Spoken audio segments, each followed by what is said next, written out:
हाय बच्चों, आज मैं आपके लिए एक अलग टॉपिक लेकर के आया हूँ जो बहुत ही अच्छा टॉपिक है। मुझे बहुत खुशी है कि कल जो मैंने नाउन आपको ऑनलाइन पढ़ाया वो उसके कई कई प्रकार के क्वेश्चंस मुझसे व्हाट्सएप पर पूछे गए और मुझे अच्छा लगा कि आपने उसको बहुत ही इंटरेस्ट के साथ देखा। और उसी इंटरेस्ट के साथ मैं आज अगला टॉपिक लेकर के आया हूँ आपके लिए जो बहुत ही इम्पोर्टेंट है सभी बच्चों के लिए। आर्टिकल आप इसे डिटरमिनर्स के रूप में भी कह सकते हो और इसका तीसरा जो नाम है वो है एडजेक्टिव। कई बार बच्चे बड़े कन्फ्यूज्ड रहते हैं कि भाई आर्टिकल को डिटरमिनर्स क्यों कहा जाता है, डिटरमिनर्स है तो फिर एडजेक्टिव कैसे है। तो मैं आपको एक नॉलेज की बात बता देता हूँ कि एडजेक्टिव, डिटरमिनर्स और आर्टिकल ये तीनों एक ही पार्ट है।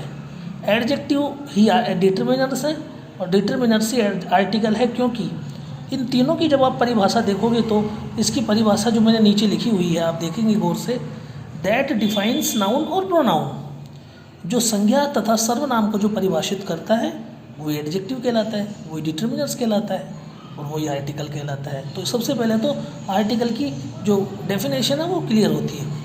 अब मैं बात करता हूँ आपसे सबसे पहले आर्टिकल में ए के प्रयोग की। बड़े कन्फ्यूज रहते हैं बच्चे अधिकतर। ए का प्रयोग अगर आपको ब्लैंक के जस्ट बाद, मतलब रिक्त स्थान के जस्ट बाद आपको कॉन्सोनेंट साउंड मिलता है, बहुत बड़ी बात है ये, ध्यान से सुनना आप। कॉन्सोनेंट साउंड, न कि consonant letter.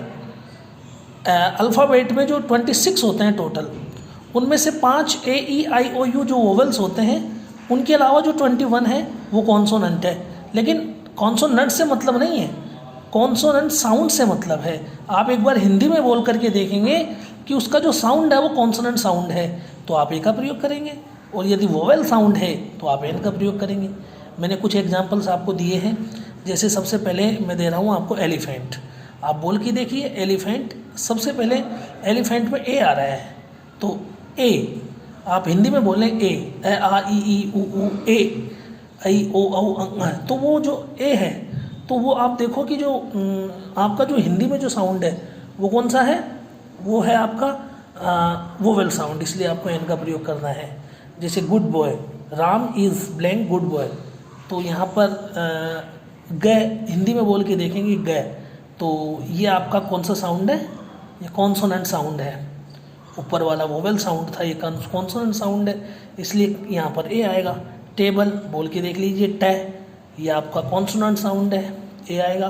Teacher first letter है आपका टे, कॉन्सोनेंट साउंड ए आएगा। एमपी, देखिए ये बड़ी चीज़ है, एमपी आप जब बोलेंगे तो पहले एम आ रहा है फिर बाद में पी आ रहा है, तो एम आप लिख के देखोगे ए एम, तो मैं बाद में आ रहा है पहले ए आ रहा है एम, तो इसका फर्स्ट जो लेटर है वो वोवेल साउंड है, इसलिए एन आ गया आएगा इसमें।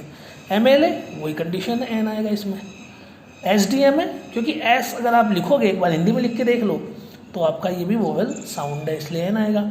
ये जो ऑनेस्ट है ये कई बार एग्जाम्स के अंदर पूछे गए हैं, कई बार मैं आपको बता दूं ये होनेस्ट बोल देते हैं कई बार हम गलती से, ये होनेस्ट नहीं होता, ये ऑनेस्ट होता है, इसके अंदर एच साइलेंट हो जाता है, इसलिए ये ऑनेस्ट है और ऑनेस्ट होने की वजह से एन आता है इसके अंदर, एच साइलेंट हो जाता है एच इसके अंदर। IAS वही वोवेल साउंड एन आएगा। ओवर, ये होवर नहीं होता है, ये कुछ एक्सेप्शंस है जो मैंने इसलिए डाले हैं क्योंकि परीक्षाओं में पूछे जाते रहते हैं। ओवर एन, देखो व्हाट और टेरिबल, टे आया है इसलिए आएगा। यहाँ पर व्हाट एन आइडिया, क्योंकि आइडिया जो फर्स्ट लेटर आ, आइडिया आ, तो ये फर्स्ट लेटर वोवेल साउंड है इसलिए एन आएगा इसके अंदर। ये आपका एन का प्रयोग है। अगर आपको फिर भी कोई प्रॉब्लम होती है तो आप उससे और भी कई प्रकार के एग्जाम्पल्स ले सकते हैं। जिस तरीके से नाउन्स में आप लोगों ने कल पूछा बहुत अच्छा लगा मुझे। अगला है दी का प्रयोग, ये ए एन और दी, ये बहुत ही आर्टिकल का एक बहुत ज़बरदस्त कॉम्बिनेशन है। दी का प्रयोग एक बहुत ही डेस्क्रिप्टिवली प्रयोग है, लेकिन मैंने शॉर्ट में समझाने की कोशिश कीजिए। लीजिए इसका वर्णन करते हैं। देखिए सबसे पहले मेंशन, वर्णन, किसी भी चीज़ का अगर मेंशन हो रहा होता है तो वहाँ पर दी का प्रयोग किया जाता है। जैसे देखो काउ इज़ यूजफुल एनिमल, यहाँ पर काउ को मेंशन किया जा रहा है कि काउ इज यूजफुल एनिमल है, दी का प्रयोग हो जाएगा। तो इसके बाद ये मेंशन वाली कंडीशन ध्यान रखना एक तो। दूसरा है यूनिक, यूनिक का मतलब होता है अद्वैत, यानी जिसके समान कोई दूसरा ना हो। तो जैसे the sun, the moon, the earth, ये दुनिया में एक ही चीज़ है, दूसरी नहीं है। इसलिए इनसे पहले दी का प्रयोग होगा। अगला मैंने टॉपिक दिया है आपको इसी में, दी के प्रयोग में सुपरलेटिव डिग्री से पहले। कभी भी ध्यान रखें सुपरलेटिव डिग्री से पहले दी आर्टिकल का प्रयोग किया जाएगा। जैसे इंडिया इज़, फिर बेस्ट। अब देखो गुड, बेटर और बेस्ट, मैंने कई बार क्लासेस के अंदर बच्चों को डिग्री के बारे में बताया है। बेस्ट गुड की सुपरलेटिव डिग्री, गुड की सुपरलेटिव डिग्री है बेस्ट, और इसीलिए यहाँ पर दी का प्रयोग किया जाएगा। Sachin is blank longest, longest is a superlative degree, इसलिए यहाँ पर दी का प्रयोग होगा। Long, longer, longest, superlative degree से पहले दी का प्रयोग होगा। लोकेलिटी, स्थान विशेष, अगला है लोकेलिटी, स्थान विशेष से पहले काय का प्रयोग होगा, स्थान विशेष से पहले भी दी का प्रयोग किया जाएगा।